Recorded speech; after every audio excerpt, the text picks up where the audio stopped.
Support is needed for self-evolution. Pandit Sriram Sharma Acharya. Initiation of self-evolution. Translation of Atmik Pragati ke liye avalamban ki avashyakta. Written by Brahmvarchas. Revised edition 2014. Translated by and revised by publishers T. N. Sahai, Dr. R. Joshi and A. Saraf. Shri Ved Mata Gayatri Trust, Shrirampuram, Gayatri Nagar, Shantikunj, Haridwar, Uttarakhand, India. Website www.awgp.org. Email shantikunj@awgp.org. Contents 1. Shraddha, the moving force for self-evolution. 2. Seek the help of a competent guide and become competent. 3. Ishtdev, the focus of devotion. 4. Significance of a noble guru and a worthy disciple. 5. The concept and sacrament of initiation, Diksha. Preface. Desire to evolve further and make progress is deeply ingrained in human psyche. In present times, this desire is almost completely oriented towards materialistic and worldly progress. Rarely such individuals can be found who look beyond and endeavor for progress of the inner selves by inculcating true spiritual disciplines. For a human being, progress of the inner self is no less important than that of the materialistic fronts of life. This self-evolution leads to an extraordinary enhancement in human dignity and esteem. The revered personalities like Buddha, Christ, Gandhi, Vivekanand tread on this path of self-evolution, and history testifies that they not only benefited their own selves but also the entire mankind. Their endeavors led to the double advantage of enhancement and expansion of happiness for self as well as for others. On the other hand, the one-tracked focus on only materialistic progress of great kings like Hiranyakashyap, Ravan, Kans, Duryodhan and Alexander led to their own downfall besides inflicting misery and sufferings on their countrymen. A balanced progress in both spiritual and worldly domains must presently be regarded as the best approach to life. Evolution of the inner self is possible when an unflinching faith is developed in ideal human values like love, compassion, truth, morality, etc. This is not easy because everyone around does not seem to bother about human ideals and the path seems deserted and lonely. Also, those who dare to tread the path seem to suffer miseries. So, stepping and then continuing on the path of self-evolution is impossible without love and guidance of a master or a guru. Those who desire to progress in spiritual domains must seek a competent master, one who has experience and who has excelled in this domain. An ideal guru is one who possesses wisdom of a high level, strong character, and an unwavering spirit of philanthropy. An ideal guru must have ample spiritual energy, accumulated by performing tapasya, ascetic discipline and exercises.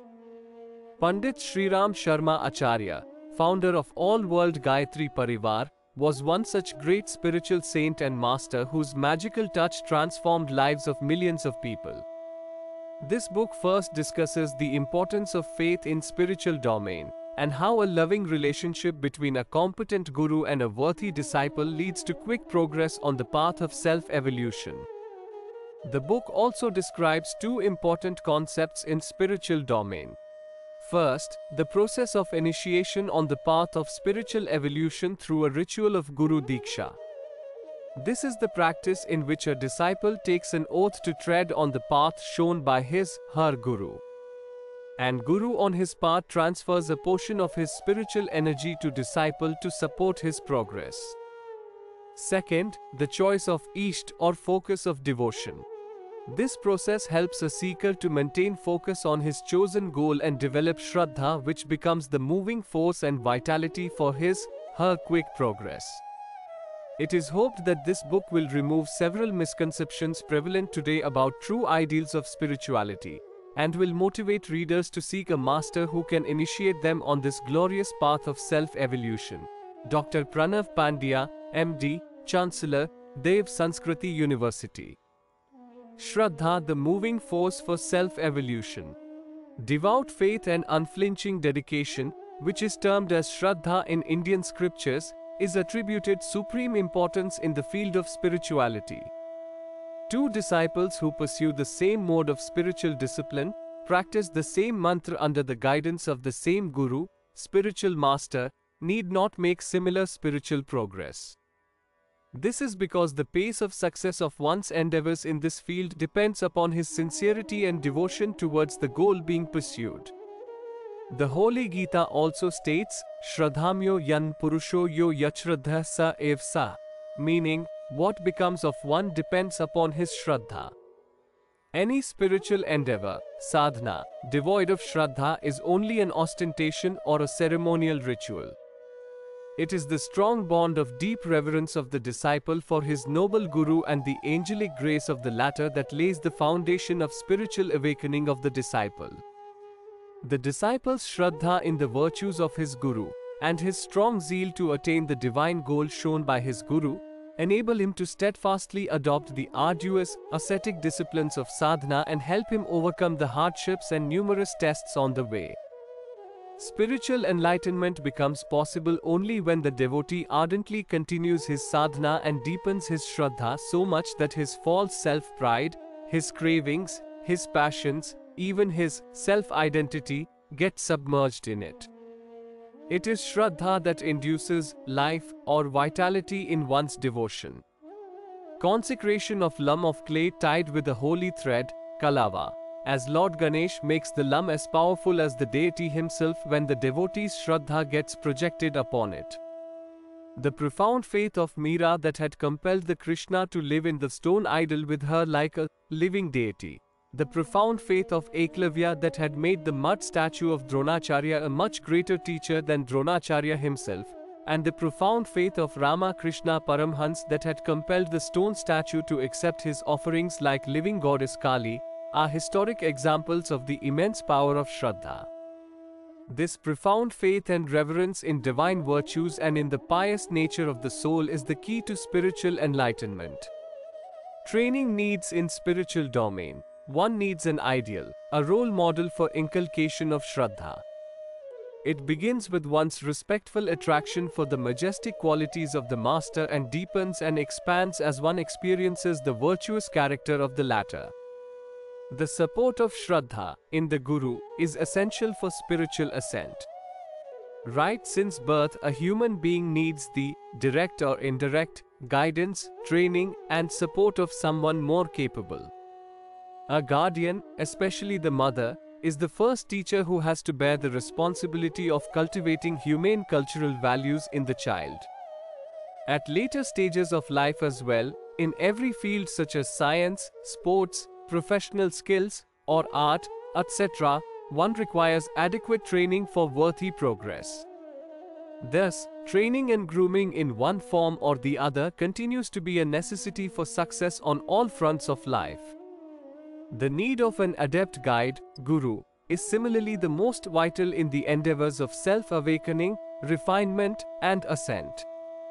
The foremost requirement of initiating this journey of enlightenment and self-evolution is to stand against the pulls and pressures of the negative tendencies of one's own mind and downward trends of ignorance prevailing all around. The traits, concepts, aspirations, and activities of people usually revolve around sensual pleasures, procreation, gratification of selfish motives, and false ego. In such an ambience dominating the society, the mediocre only emulate the prevailing trend and are carried away like leaves in a river or like pieces of dry grass in a hurricane. An aspirant of self-evolution has to necessarily adopt an entirely different set of concepts and philosophy in life. He requires extraordinary strength to think differently than the popular, worldly thought patterns, act differently and rise above the self-obsessed standards.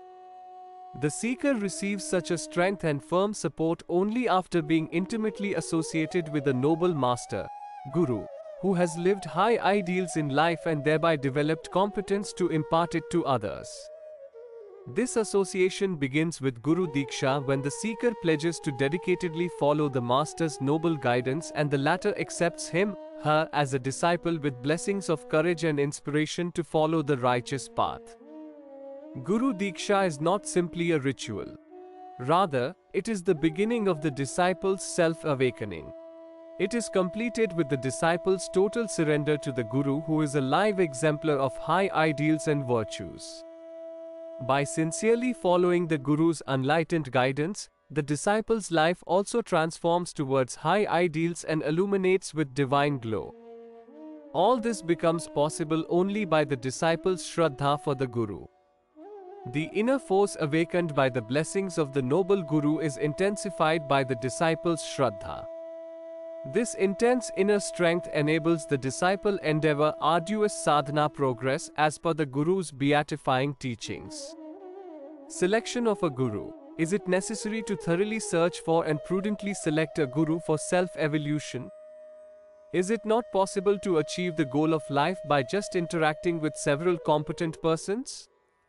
To seek an answer, it is worthwhile to look at the organized procedures and practices prescribed for those who are pursuing a PhD degree, or those who are specializing for chartered accountancy, or those who are undergoing internship after completing basic coursework in law or medicine.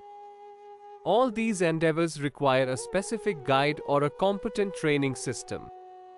Only after a clear choice of the topic and guide is made, the responsibilities get properly assigned, and then due to the procedural bindings, the quality and completeness of the specialized training process gets ensured. If in a state of indecision one tries to acquire little bits of information from here and there, the effort does not serve any useful purpose. For this very reason, for expertise in any discipline, there has been an established tradition of prescribed course and consistently regulated thorough training, along with the provision for interaction with the experts. As such, there are no restrictions on augmentation of knowledge by studying more and more books and other erudite works on related subjects, but the aspirant of mastering a specific discipline needs to follow the specific norms and prescribed courses with unperturbed focus under the expert advice of the chosen guide. Similar regulations are applicable in the field of spirituality. Spirituality is the science of inner awakening, chiseled refinement of personality, and enlightenment and evolution of the real self. Spiritual ascent leads to holistic development of personality and attaining fulfillment. Spiritual development is therefore more important than single-tracked materialistic advancement. In view of the invaluable and beatifying outcomes that are attained through spiritual progress, the guidance of an adept Guru must be regarded as absolutely necessary. Glory of Guru element. Ancient Indian culture regards Mother, Father, and Guru as reflections of the Trinity gods in human forms. The Mother is endowed with the power of creation of God Brahma. God Vishnu governs the nurturing, protection and growth of the entire creation and all living beings. In human life, Father is primarily assigned this responsibility of sustenance and healthy growth of the family. God Shiv is the maintainer and enforcer of discipline in all visible and invisible systems of cosmos. Able Guru plays this role to preserve the dignity of human life. The status of the Guru is in fact much higher than either of the parents, since whereas parents take care of creation and preservation of physical body only, the Guru provides the being a second birth in this very life by enabling chiseled refinement of the disciple's personality, and her cultural excellence, intellectual, mental and emotional elevation and illumination, and inner awakening. The latter process is known as Dvijatva, second birth. Dvijatva is a process of inculcation of high level of virtues in the disciple and is initiated through the sacrament of Yagyopavit Diksha, through which the disciple takes a pledge to follow the direction of the Guru for evolution of self while wearing the sacred thread, Yagyopavit, as a symbol of this pledge. It is thus quite obvious that the status of a spiritual master, Guru, is supreme in human life. It is the Guru who provides a disciple the opportunity to evolve into an angelic being from the lowly status of a humanoid animal, human being having animal traits only. since the spiritually evolved power of the Guru is capable of transforming, protecting, and elevating the life of the disciple in the same physical body and leading it to the path of ultimate welfare and soul evolution, the Guru may be viewed as a personification of the Trinity gods. The traditional prayers in the Vedic texts indeed glorify this majestic status of Guru. Close interaction and support of a Guru had helped many individuals of ordinary caliber to become extraordinarily competent and exemplars for the world.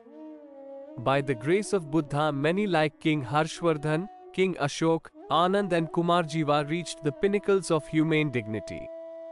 Lowly people such as Angulimal, a dacoit, and Amrapali, a courtesan, could get an opportunity to transform their petty personalities into those of shining stars of human welfare by dedicating their lives to Buddha as Guru. Had there not been a close spiritual interaction between Samarth Guru Ramdas and Shivaji, Ramkrishna Paramhans and Vivekanand, Chanakya and Chandragupta, Virjanand and Dayanand, none of them in these Guru and disciple pairs would have been able to create glorious feats of history.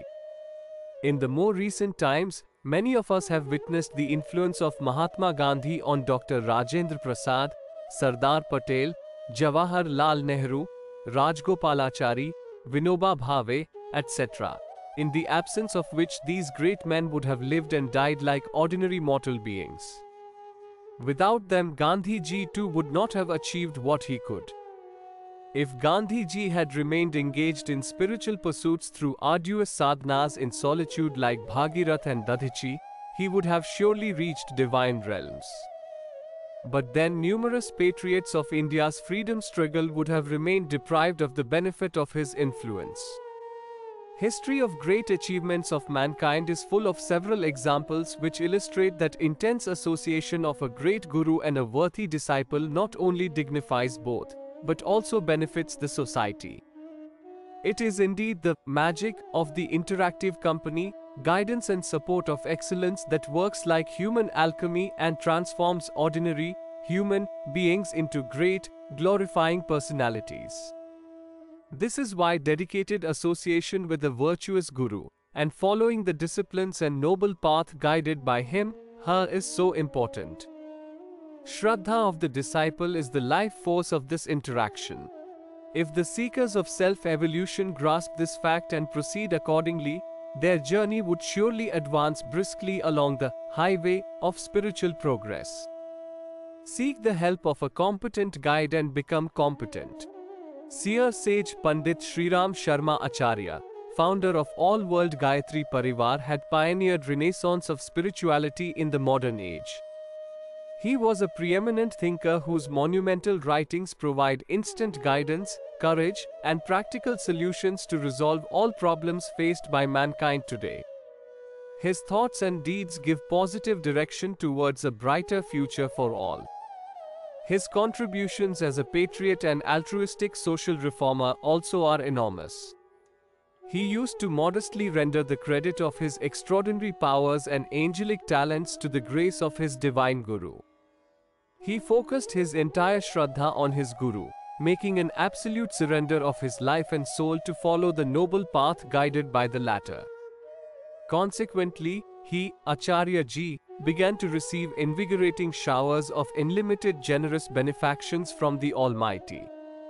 According to him, had the degree of his dedication or his Shraddha for his Guru been lesser, he would have achieved nothing, quite like the multitude of casual worshippers who remain engaged only in customary rituals of religious practices.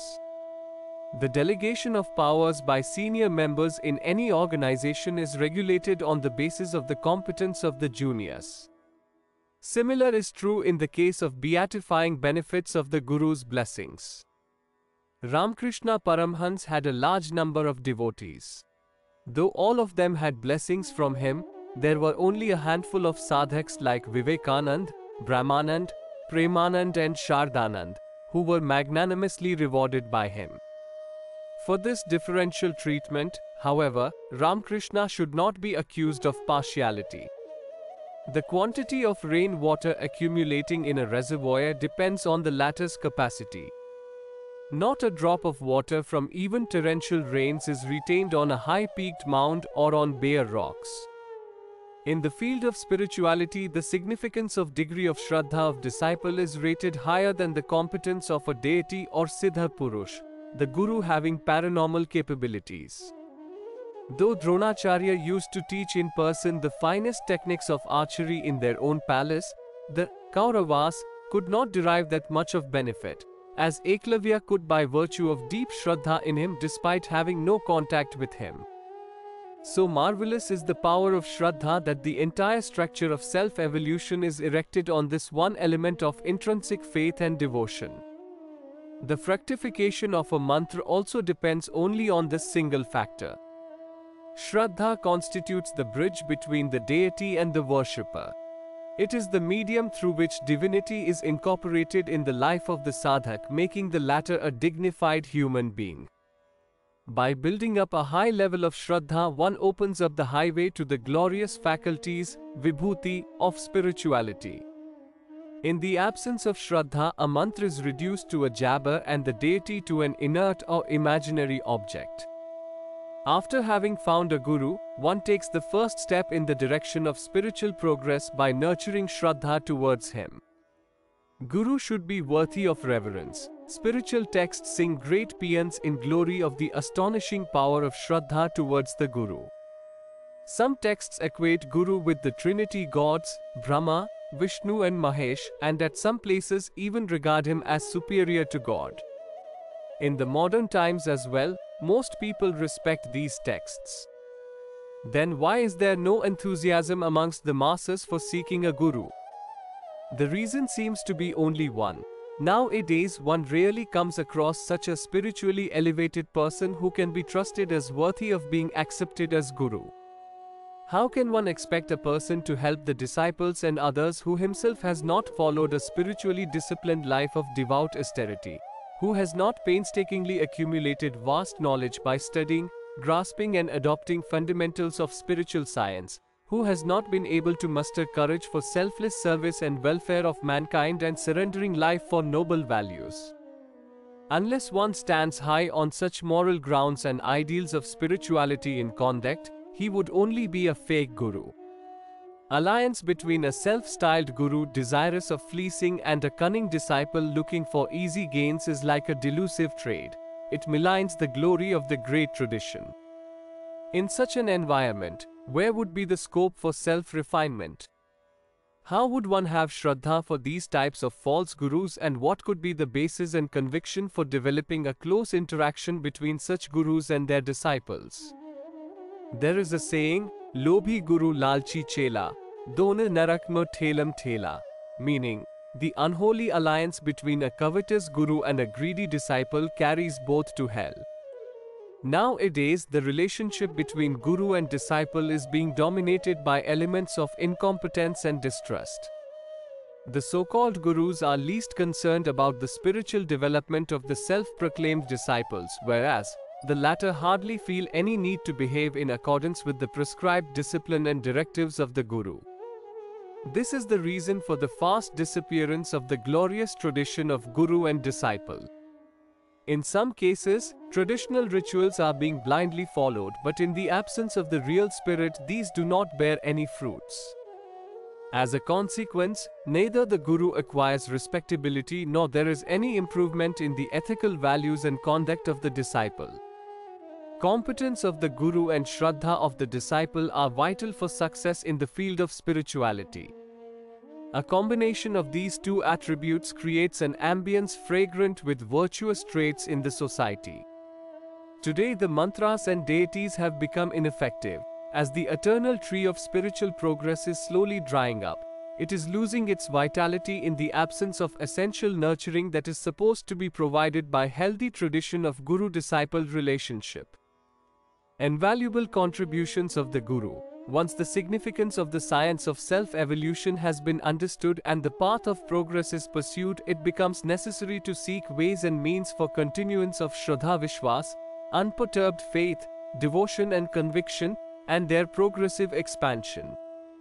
If one does not have a guru to guide him on the path of spirituality, he would remain doubtful about the appropriateness of the practices being followed. The field of research in the disciplines of spiritual sciences is vast. There are wide contradictions amongst the specialists about the systems to be followed. The treatises on spirituality also propose divergent views. As one tries to probe deeper and deeper in the subject, the confusion gets further compounded. Discrimination between the authentic and spurious becomes difficult, and considerations based on logic too are hardly helpful. Under these circumstances, one's faith falls a victim to indecision, and this uncertainty continues forever. In the absence of adept guidance, one keeps on drifting aimlessly like a rudderless ship in stormy currents, keeps running after ever new systems and practices, abandoning the older ones. In the process, one gains nothing but exhaustion and frustration. Only those find it possible to come out of this labyrinth, who, after identifying an adept system, follow it perseveringly with unwavering faith and enthusiasm. This task, quite obviously, cannot be accomplished without the help of a guru. An alert and prepared mind can learn useful lessons from the good dwelling anywhere in nature. It is well known that Dattatreya had sought inspirations from 24 teachers, which included even tiny animals. However, in ordinary case, and especially for spiritual ascent, one needs to find an adept guide.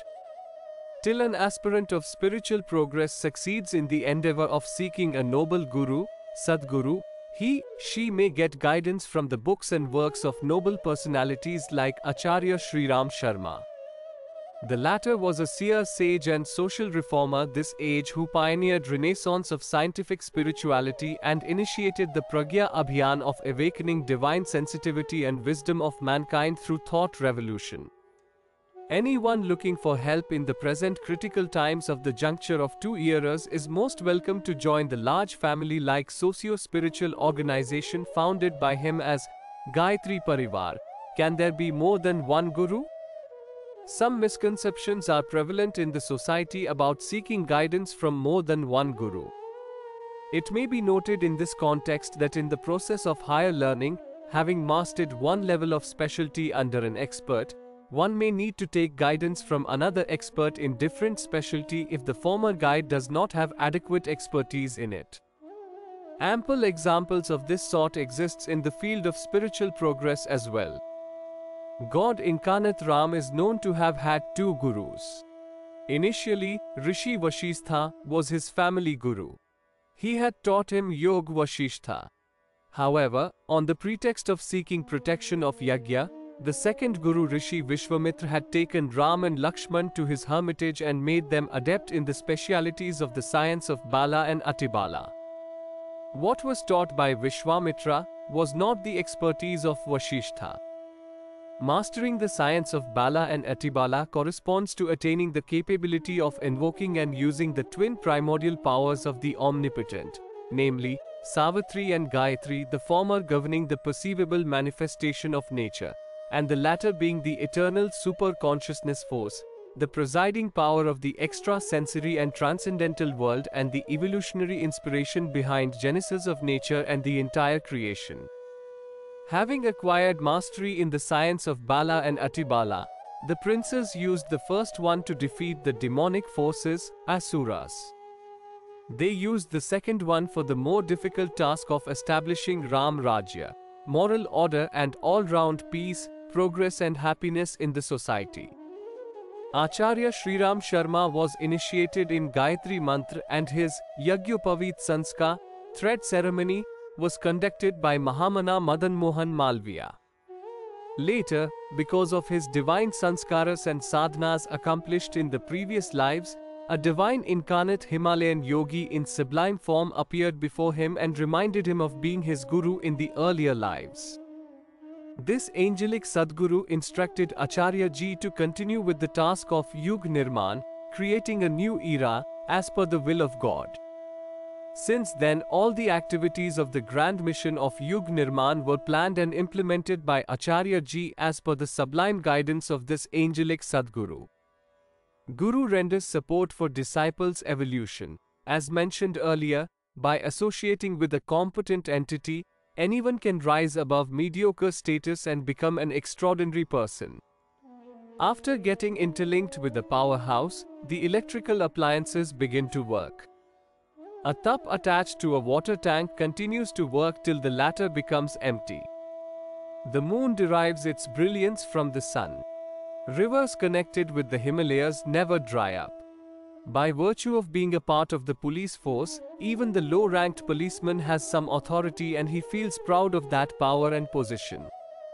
In a nutshell, in order to be effective, one has to establish a link with an appropriate source of power. After associating with a competent source, even a weakling becomes strong. By merging in the Ganges, the waters of all dirty drains and rivulets become a part of the holy river and are considered pure and pious. A creeper, which is incapable of attaining any height on its own, climbs higher and higher with the support of a tree. The daughter of poor and uneducated parents begins to command respect, honor and prosperity upon marrying a man of reputed status. Generally, such analogies are given when a loving relationship gets established between God and a human. But these analogies also hold true to a great extent when an intimate relationship between competence of Guru and Shraddha of his disciple begins to grow.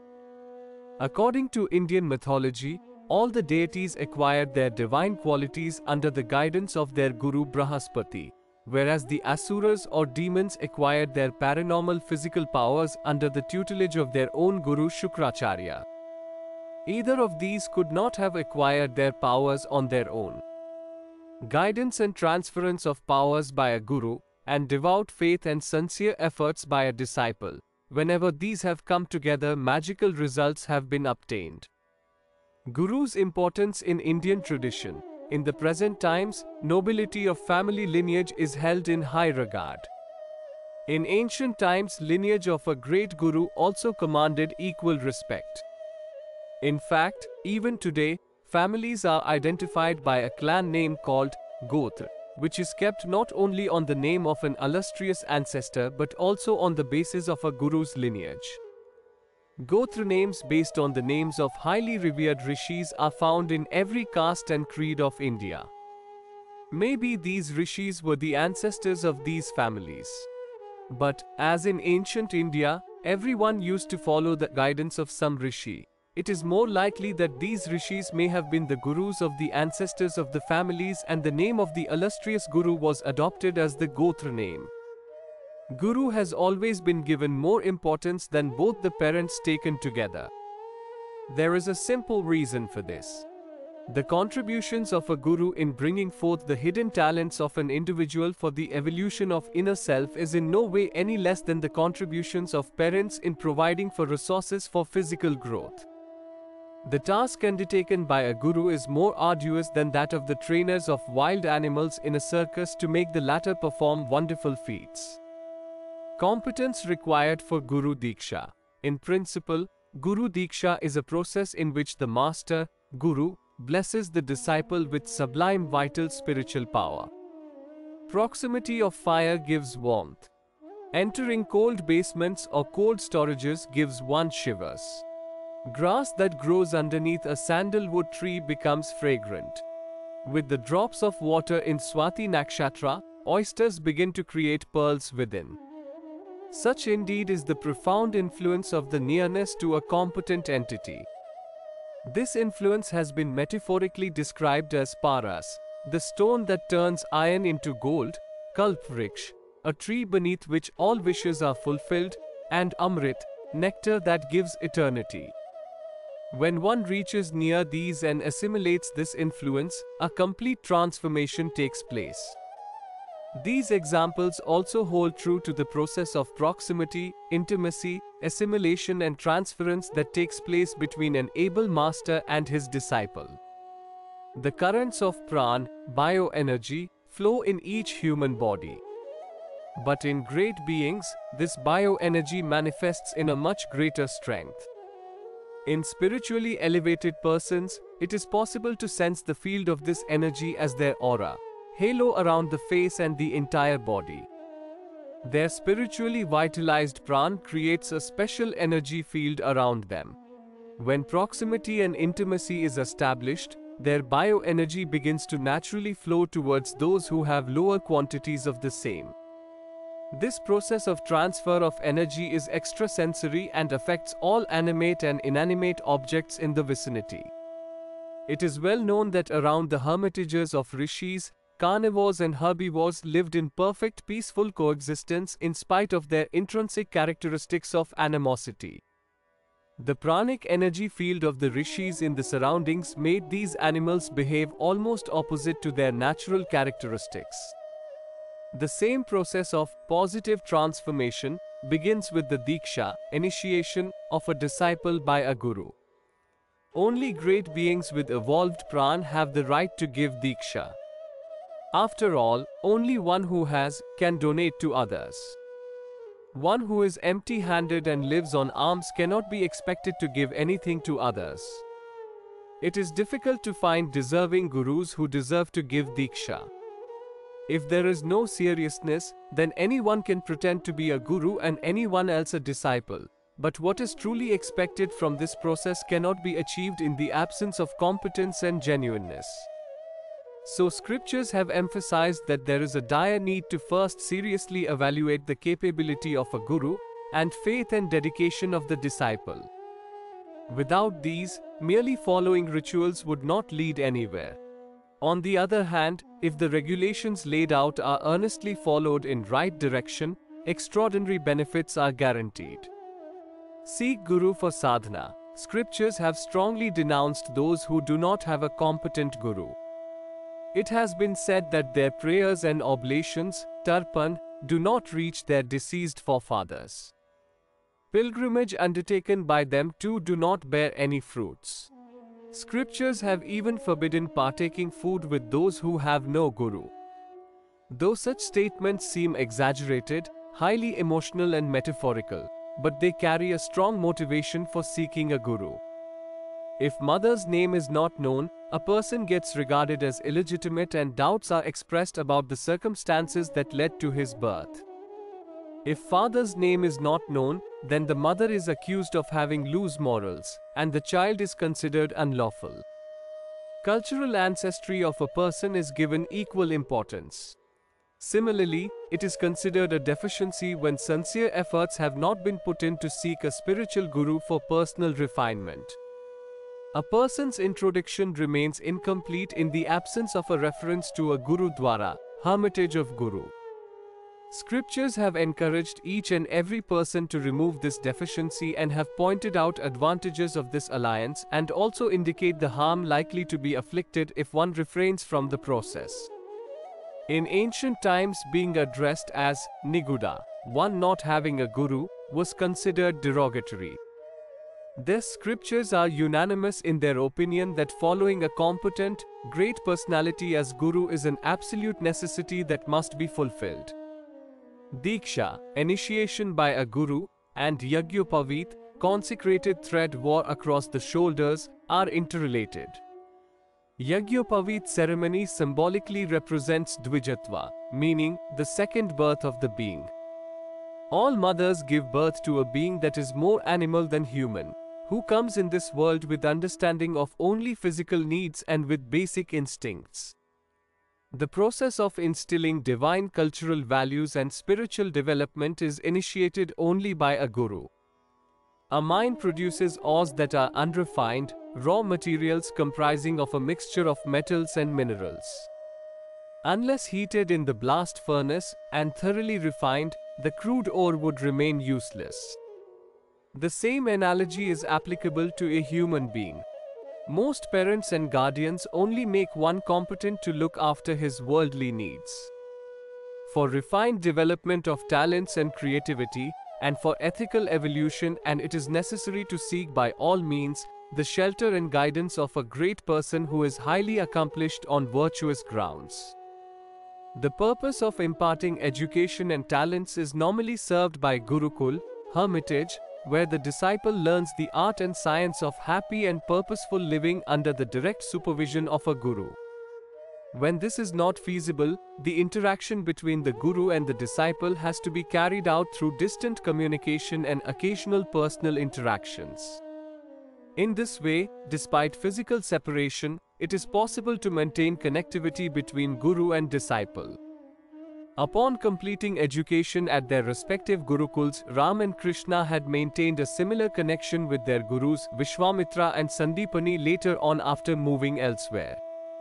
Spiritual literature is replete with discussions on attainment of supernatural powers through sadhana, ascetic disciplines and spiritual practices of self-refinement. There are several treatises that discuss the importance of sadhana and its various techniques in detail. However, it has been repeatedly emphasized that none would be able to succeed and none should ever attempt any such devout spiritual endeavor on one's own. A basic prerequisite for sadhana is the assessment of one's own spiritual status by an adept guru, who only can take a decision on the type of sadhana one must undertake. Medical books contain detailed description of prognosis and treatments of various diseases. Similarly, medical stores sell all kinds of medicines. But even then, the importance of consultation and instructions of an experienced medical doctor cannot be denied. If a patient begins to take his own decisions on prognosis and treatment of diseases, then there would be every possibility of mistakes and harm. The same analogy is applicable to sadhana. It is not appropriate to start practicing whatever that appeals. One cannot evaluate the state of one's own inner being oneself. Even to look at one's own eyes, one needs the help of a mirror. How can one then analyze and assess one's own state of health? And without proper assessment, how can the correct treatment be carried out? There is no other option than going to a competent doctor and taking benefit of his keen perception and experience. Similarly, those desirous of taking up sadhanas need consultation, protection, support and benevolence of some chosen competent guru as a guide. Until such a guru is found, the successful culmination of sadhana continues to be illusory. The adage, "Jo Sadguru so Diksha Pave, so sadhan ko safal banave," meaning, supervision by a true guru brings one success in sadhana, therefore, presents the true spirit of the process of self-development with the noble guidance and support of a virtuous master. For a new entrant to the field of self-evolution, there are numerous factors that necessitate seeking and getting initiated by a truly competent guru. The wise are well aware of this need and make every endeavor to fulfill it. Ishta Dev, the focus of devotion. Just as for making progress in the material world physical efforts are needed, for evolution of the inner self the level of consciousness, chetna, needs to be increased and the hidden talents and inner brilliance need to be chiseled. In general, there are two basic urges that prompt a living being to act. One is hunger, which necessitates the activities for acquiring food. The other is sexual urge, which arises as the body matures and which motivates one to search for a partner and set up a family. The existence and endeavors of entire animal kingdom is sustained by these two strong motivating factors. The soul of the being, on the other hand, follows an entirely different course. Research in spirituality in ancient India has established that parallel to the physical evolution of the species, the soul too follows a path of progressive evolution and after passing through several millions of life forms, finally appears in the form of human being. During the course of this association with various living forms, the soul acquires and accumulates many base instincts and traits from its earlier forms and these get carried over to the human form. When a child grows up, smaller clothes don't fit. Similarly, as the soul evolves, it feels discomfiture in the older envelopes of baseness. For worthiness of human life, the inner self, Antahkaran, needs to be adorned with benevolent, ethical values and the physical body with virtuous traits. This, however, is a very difficult task because of two reasons. 1. The basal tendencies acquired from earlier life forms are too deep-rooted and second, the change does not appear convenient in the prevailing social environment. The evolution of soul, therefore, does require a very determined endeavor, the process of which is called sadhana. The first step on way to sadhana is taking a decision on choice of the deity, Ishtdev. Isht means goal. Chosen deity is none other than a symbolical representation of attributes of the god that a true devotee would seek. Desire to progress is an intrinsic, natural tendency, but there is a need to channelize it and give it a definite form. Human motives and desires are innumerable and very varied. Like giant waves of sea, one desire gives rise to another and the process continues ad infinitum. If there is no definite direction to the flow of desires, efforts remain disorganized and no definite goal would be attained. With no clear destination in mind, aimless wandering results merely in exhaustion and desperation. Like the proverbial musk deer, man keeps running helter-skelter in search of lasting happiness, the source of which lies actually within his own self. Human soul has a natural tendency to seek progress. Normally, this trait manifests itself as lofty ambitions. In the absence of a clearly defined goal and form, this transcendent tendency gets driven by the extrovert tendencies of mind and gets diverted to fulfillment of false pride and physical appeasements, and then the object of life itself gets misconstrued to merely satiation of desires, vasana, greed, trishna, and fulfillment of ego, ahatta. Though fulfillment of these desires does provide some degree of happiness and comfort, this is not in the least helpful in the process of evolution of the soul. When the high ambitions are not guided by ethical values, they misguide man to attain prosperity even through improper means, and so become the root cause for moral decadence and misery instead of bringing in happiness. Importance of having Ishtdev. A spiritual seeker always has a Ishtdev, a deity or source of divinity, which is the focus of his/her devotion. The procedures and methods of his or her sadhana are defined according to this Ishtdev. Though the end goal of all spiritual endeavors is attaining a divine, enlightened life and ultimate soul evolution, the psychological background for all the efforts towards that goal is created based upon the process of worship. The ultimate transformation that leads to creation of divine life truly lies in the attainment of absolute purity in thought and behavior.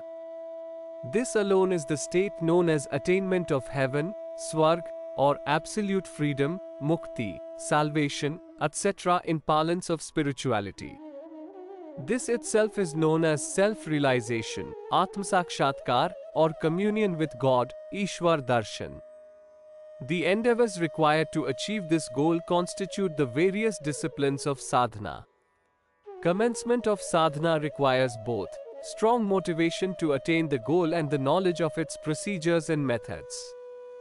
Righteous progress of sadhana begins to reflect in refined transmutation of the sadhak, which everyone who interacts with him/her can see. Before setting foot on the course of the inner progress, one must have a clear idea of the final destination. This is similar to the way large engineering projects are executed. The architects first prepare appropriate blueprints and models for the project. For selecting ways and means for evolution of the inner self, a variety of spiritual disciplines have been prescribed and adopted. There has been a tradition of choosing Hanuman as Ishtdev for invoking devotion, strength, fearlessness, choosing Ram as Isht for attaining discipline in thought and human excellence, Krishna for attaining holistic completeness, Savita, the rising sun, for attaining the brilliance of omnipresent Almighty. By choosing an Ishtdev, not only do the human endeavors get a definitive direction, but also several related extrasensory power centers lying dormant within the body begin to get activated. Simultaneously, the sadhak, the seeker, the devotee, the disciple who endeavors a sadhana, begins to receive as blessings related powers from the transcendental storehouse of cosmic energy of the omnipresent God. Every success story begins with aspirations to attain success. Aspirations create necessities. Necessities give rise to motivation for efforts. A combination of righteous efforts and motivation generates a tremendous magnetic field. It works in three ways. First, it changes one's outlook towards normal routine activities and it makes these activities consonant with the desired goal. Second, it activates the dormant capabilities of a person and provides inner strength for progress. Third, it attracts divine grace. These three components together constitute the Trinity, assuring success in the venture. By deciding on the Isht to be invoked, one is able to identify the right path to success. The grace of the Supreme Being descends on man in the form of excellence. Excitement and enthusiasm to perform great deeds fill his thoughts and emotions, and his activities begin along the same lines in right earnest. The true worship, upasana, of the Supreme Being is nothing but veneration of excellence. The exclusive goal of worshipping God, who is an ensemble of absolute virtues, is to seek excellence in life. A universal choice. There is so much confusion in choosing an Isht today because of multitude of alternatives in the choice for the same. In ancient times, the situation was different. Spiritual masters had arrived at a consensus and had suggested all worshippers to follow their directive. Indian culture, which in fact must be called the culture for the whole world, had arrived at one conclusion that, for sadhana that is aimed to attain inner progress, Gayatri only must be adopted as Ishtdev. It has been a tradition to accept Gayatri as Ishtdev since times immemorial. Puranas, ancient Indian scriptures written in narrative style, say that in the early stages of the creation of this world, Brahma, the creator, received sublime inspirations and worshipped Gayatri to acquire the competence for creating this cosmos. It is said that the Trinity gods governing this world, Brahma, the creator, Vishnu, the sustainer, and Shiv, the discipliner, have also worshipped Gayatri as Isht. Brahaspati, the guru of celestial deities of nature, had propagated the Dakshin Margi sadhana disciplines, and Shukracharya, the guru of mighty giants, had propagated the Vam Margi sadhana disciplines. These were nothing else but respectively the spiritual and material aspects of Gayatri only. The preeminent sagacity and miraculous spiritual excellence of the revered seven sages of Vedic times, the Sapt Rishis, represent the seven components of the Gayatri mantra. Incarnations of divinity like Ram and Krishna too had Gayatri as their Isht. The four Vedas, Puranas and other scriptures are regarded as explanatory treatises of the great Gayatri mantra. The 24 gurus of Dattatreya were these very 24 letters of Gayatri mantra. In the same way, the 24 types of yoga and tap, ascetic disciplines, are also extensions of the philosophy and disciplines of Gayatri sadhana. Gayatri is Guru mantra and is used as a medium to establish a spiritual link between the Guru and the disciple. There are two insignia of ancient Indian religion. These are Shikha, the tuft of hair maintained in the central part of the cranium, and Sutra, or Yagyopavid, the sacred of threads worn across the shoulder. Both are symbols of Gayatri. Shikha on the head symbolizes the ideology of Gayatri and Sutra on the body, its translation into noble deeds. Traditionally, Sandhya is regarded as the basic form of worship in Hindu religion. Chanting of the Gayatri mantra with deep meditation is an essential constituent of Sandhya. The foregoing facts clearly show that Gayatri is the basis of the eternal religious and spiritual traditions. So, it is regarded universal to adopt this as Ishtdev.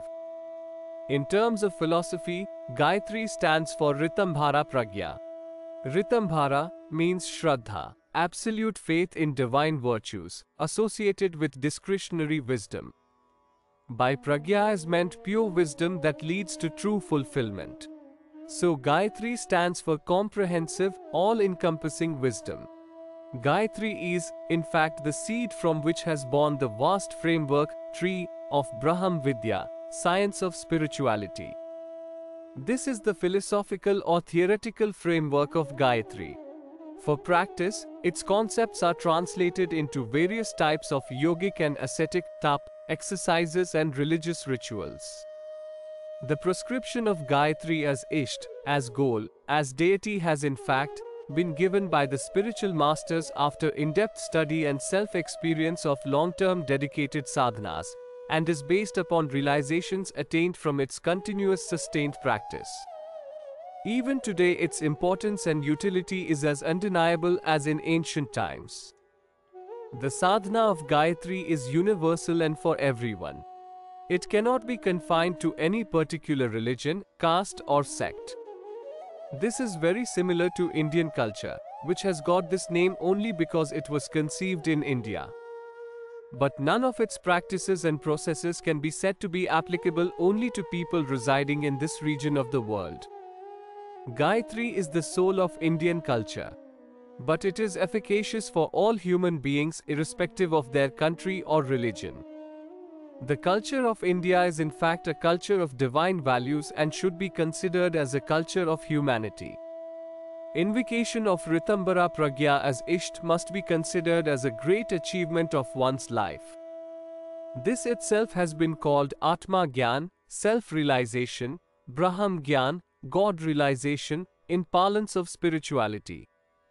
It stands for far-sighted discretionary wisdom and prudence. Justice and propriety are its fruits. The wise know that all circumstances are only created by one's state of mind. All undesirable circumstances are created by the wrongful state of the mind. Changes in the way of thinking within produce miraculous transformations in the outside environment. Poverty, adversity, distress and conflicts are, direct or indirect, consequences of decadence of inner self which leads to distorted thinking and inappropriate actions. Only idealistic activities motivated by high level of thinking can bring a man inner satisfaction and present him the riches like abundant support of friends, public cooperation, and even divine grace. An in-depth study has revealed that the single factor that created Satyug, golden era, was nothing but the high level of thinking and character of the people in that age. In other words, we can say that the environment that prevailed then was the fruit of adoption of Ritambara. By the grace of Ritambara Pragya only could India, and through it the entire mankind inhabiting the whole world, could lead a heavenly life. Invoking and adopting Pragya as Isht would bless one with all those beatitudes and benefits that have been described in the scriptures on Gayatri. The maxims like Nahi Gyane Sadrishyam Pavitramih Vidyate, Atma Vare Gyatavyaha Shrotavya Mantavyaha Nidighasitvaha, etc., point towards the importance of attaining soul knowledge, and this ultimate knowledge is nothing but Gayatri, the primordial wisdom. It has brought fame, reverence, beatifying fulfillment and absolute salvation to many seekers of self-realization since time immemorial. We must adopt the upasana and sadhana of Gayatri in our lives. Symbolically, the idol of Gayatri has been shown having a white swan as her means of conveyance.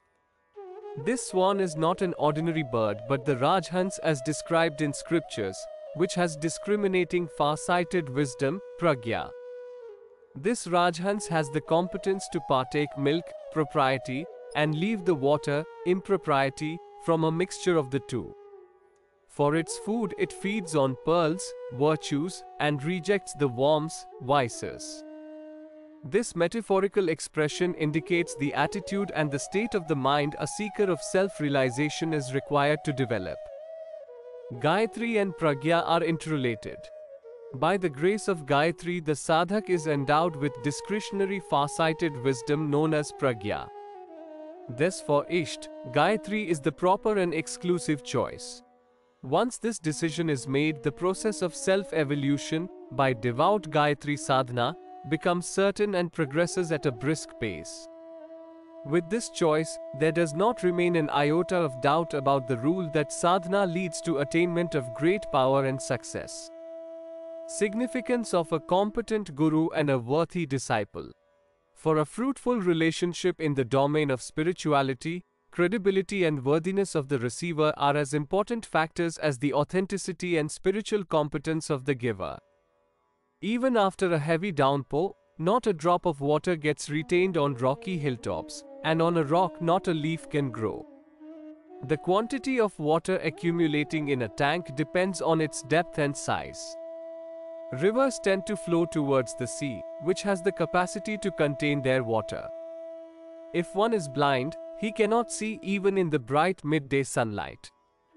If one is deaf, he cannot enjoy blissful music.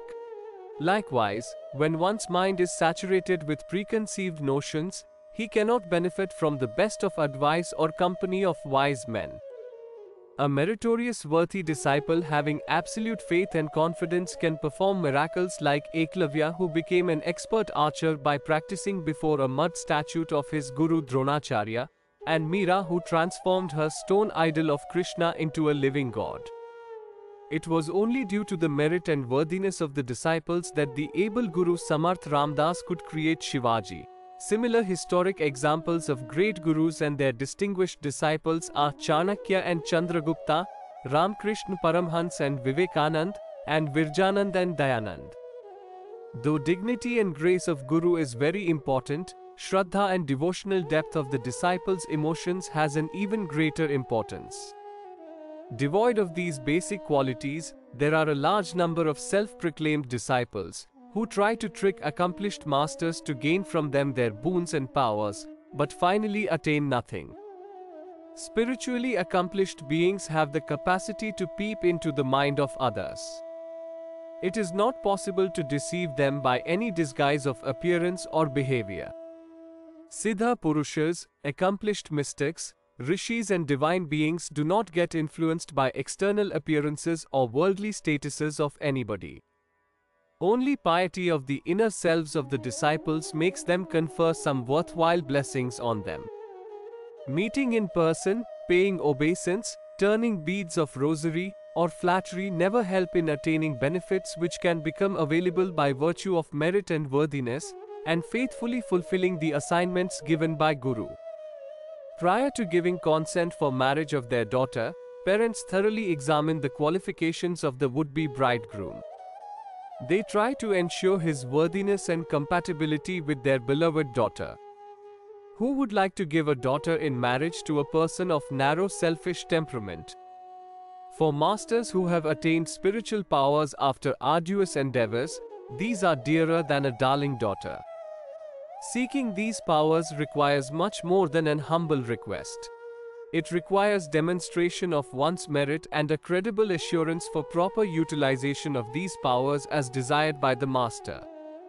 Who deserves Guru's grace? Great Gurus hand over a part of their extrasensory, paranormal powers only to help attain some high goals. No sagacious person would distribute his precious, hard-earned wealth to fulfill someone's narrow selfish interests or to satisfy someone's greed, attachment and ego. Nor is it ethical to think of depriving someone of his hard-earned wealth in this manner. Highly placed government officials are given many extraordinary powers and access to higher resources for the welfare of people. These have to be used in accordance with the law, administrative disciplines and entrusted responsibility. The defaulters who misuse them for personal benefits face the penalizing consequences of legal proceedings. Great persons earn the title and honor of being a guru only after dedicating themselves wholeheartedly to promotion of ideals. So, they bestow a part of their valuable assets to only those deserving disciples who are also dedicated to the same ideology. Besides, they also examine the receiver for his credibility and honesty. An undeserving disciple who is unable to prove his worth wanders from door to door without getting access to anything worthwhile. The benefits of Diksha from Guru are obtained on the precondition of their utilization for higher goals. None has ever succeeded in getting extraordinary benefits for narrow selfish interests in return of easy flattery. The sooner this plain truth is understood, the better it would be for the true seeker. The extraordinary powers that were bestowed upon Pandit Sriram Sharma Acharya by his divine guru were also given on the precondition of their utilization for higher goals. Acharya Sriram Sharma kept his promise in letter and spirit. He time and again proved his merit and worthiness by passing one acid test after another. The more he proved his worthiness, the greater the extraordinary powers he received from his master. Vivekanand, Dayanand, Shivaji and Chandragupta too had desired and received extraordinary powers from their guru for higher objectives. But before acquiring them, each of them had to prove that he was a deserving candidate. This is the same as for acquiring higher qualifications, one has to prove one's worth in an entrance examination. Before earning trophy in a wrestling competition, the winner needs to demonstrate his skill and fight and win against all competitors. Necessity of disciples' dedication. One must not commit the folly of falsely promising to do something for the Guru in return for his grace or worldly favors. Only mean persons think of enticing and cheating others. In the realm of spirituality, sincerity and honesty have supreme significance. Here there is absolutely no scope for gains without efforts. Whoever has received boons had to first follow strict spiritual discipline of devout commitment and arduously prove his worthiness.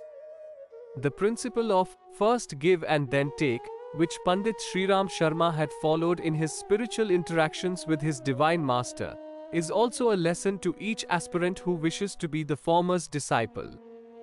Whatever Pandit Sriram Sharma possessed, all his physical resources and personal faculties were dedicated by him willfully and sincerely for philanthropic ventures, in accordance with the desire and necessities expressed by his sublime Guru.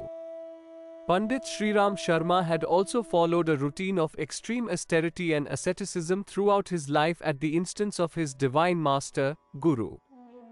This is how he established his merit, his worthiness, in return for which his divine master handed over to him the entire storehouse of his own superpowers and made this noble disciple, Pandit Sriram Sharma, superbly competent.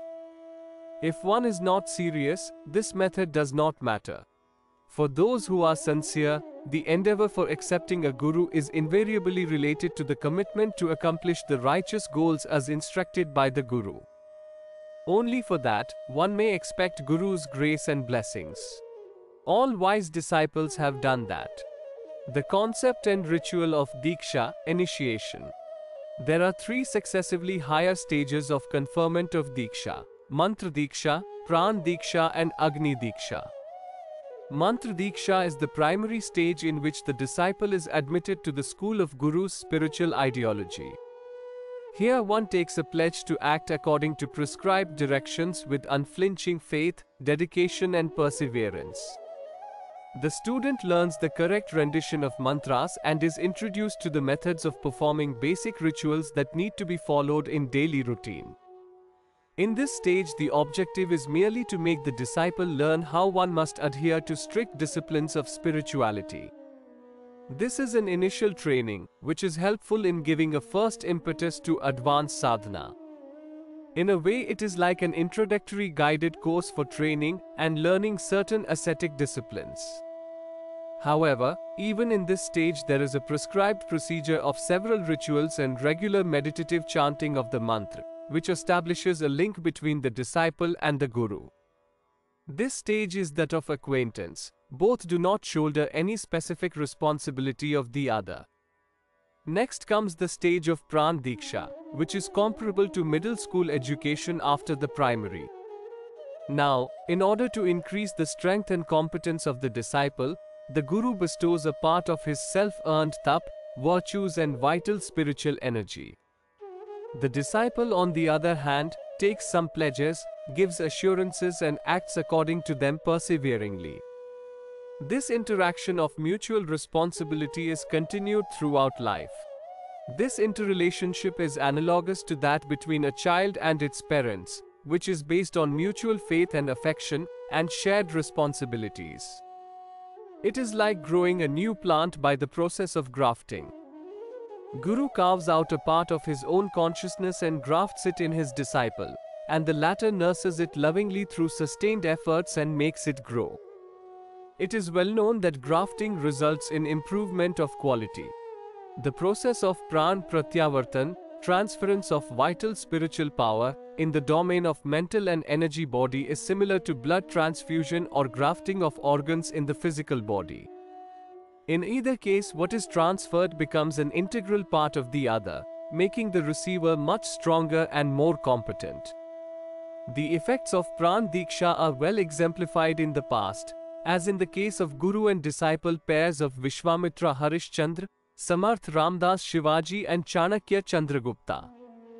The highest level of Diksha is known as Agni Diksha, which is comparable to declaration of a crown prince by the king during his lifetime. This was the tradition followed in Sikhism for declaration of successive gurus. Similar was the Diksha that was bestowed by Ramakrishna Paramhans upon Vivekanand. In order to acquire so high a level of trustworthiness, to deserve such beatifying grace of the Guru, the disciple has to strive considerably. The subject is too complex and intricate, and so is beyond the scope of this book and not discussed here. As discussed earlier, what the Guru bestows during a Diksha would be effective in the disciple according to the latter's merit, deservingness and dedication. The process of Diksha is incomplete without Guru Dakshina given by the disciple in return. A true Guru does not require any materialistic gifts or resources for himself. He has no worldly needs or desires. Guru Dakshina should be worth the noble purpose of Diksha. It is rendered in the form of the disciple's Shraddha and absolute trust in the Guru, and his sincerity and sacrifice to fulfill the duties assigned by the noble Guru. Devout observance of the disciplines, uprooting of vices, shortcomings and adoption of good qualities and sadhana as guided by the Guru, and devotion of time, talents and other potentials and resources for promotion of high ideals and altruistic service of the society, would, for example, be the least a disciple could offer as Guru Dakshina in the present times. An opportunity for the seekers, millions of people, who have been blessed through Diksha by noble Guru Pandit Sriram Sharma Acharya and are found to be so empowered, protected, happy, successful, and benevolent by dedicated Gayatri sadhana today, that the paeans sung in the scriptures in the praise of Gayatri appear evident in their lives. As a part of Guru Dakshina, they are working wholeheartedly under the auspices of all world Gayatri Parivar, along with sincere fulfillment of their worldly duties, for constructive transformation of mankind for a bright future of the world.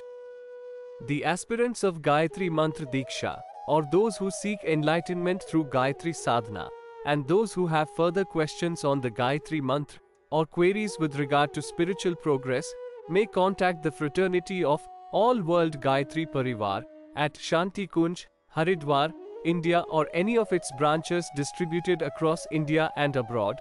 www.awgp.org